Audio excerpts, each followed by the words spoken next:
The next day, I arrived at class before most of the other students, but Nagisa, Sugino, and Kora-sensei were still missing. They are probably launching another assassination attempt. When they returned, Sugino didn't look very happy, and Kora-sensei started reading a book. April is the cruelest month, breeding lilacs out of the dead lands, Kora-sensei began reading. Kora-sensei continued reading, and I heard Kaino and Nagisa talking about how his and Sugino's attempt didn't work. Not like I couldn't tell from the fact that Kora-sensei showed up from class this morning, but at least they're trying. So far, I have had zero ideas in that department. Sugiya was drawing a picture of Kora-sensei, and he seems to notice that the silver-haired boy isn't paying attention, and surprised him by speeding over and stealing the notebook, giving us all of us many heart attacks in the process. Sugiya!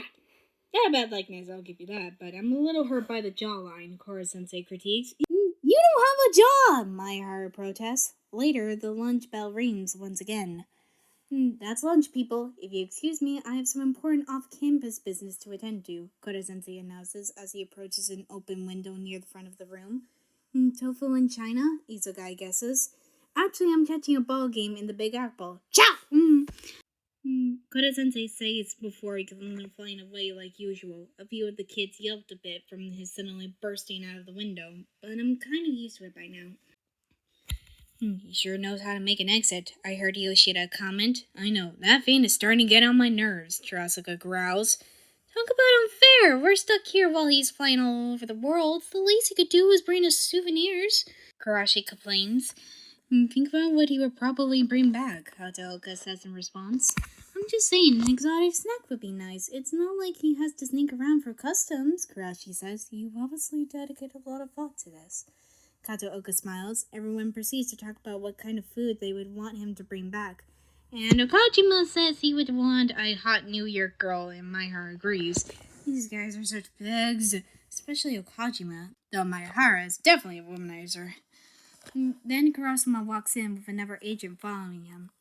Oh, Mr. Kurasuma, Isekai says, announcing his presence before we all fall silent. Children, any process on killing the tentacled menace?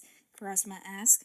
Divine progress, Nagisa says a bit dejectedly, though we all sighed and avoid the black-haired male's gaze.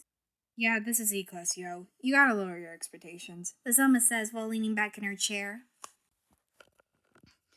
All due respect, sir, but he's too quick, Isekai says hesitantly. Like, so quick you can't even see him sometimes. You said that so yourself. He's top out at Mach 20. How do we kill someone like that? Mimura adds. I don't know, but you kids have better figured out. Kurasuma sighs. Seriously? Kajima asks in disbelief. Seriously, you're the only hope we got. He teaches willingly, putting himself in the line of fire by choice. Kurasuma says as we all sighed again. If we allow that creature to live, then come March, Earth will be totally annihilated. In any case you need a reminder of how powerful he is, take a look at what's left of our moon. That'll be our planet in a year. In short, he's too dangerous to take lightly. That's why this classroom is the last chance between mankind and extinction. Yeah, sure. If it's not to be taken lightly, then why are you putting a group of untrained 14, 15-year-olds in charge of it? The next day at lunch, I sat down to eat. Most people were also talking with their friends, but I pulled out my book as soon as I finished my lunch. I remember seeing Sugino go outside by himself earlier. I hope he's okay. He's been out there for a while. I sneak out of the classroom to use the restroom, stopping to peek out a window. I see Kora-sensei talking with Sugino while eating a whole coconut, straight from a tree. Well, I've seen weirder things here. I go back to the classroom and proceed to read my book after using the restroom. A minute or so passes, and Nagisa leaves the classroom, probably to go check on Sugino. I think they were friends. A bit later, they all returned to class, and we moved on with our day. After a while, we headed outside. Sugino seems to be practicing his pitch, Nagisa helping him. Well, he certainly seems more cheery than earlier. Then I saw a few of my classmates head into the woods when Kora-sensei was eating his lunch, probably for an assassination attempt.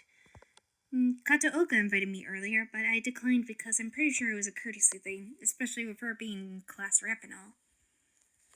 Instead, I decided to stay by our flower beds with my book. Suddenly, I felt a whoosh by me, and the tulips in the bed and I was sitting next to were gone.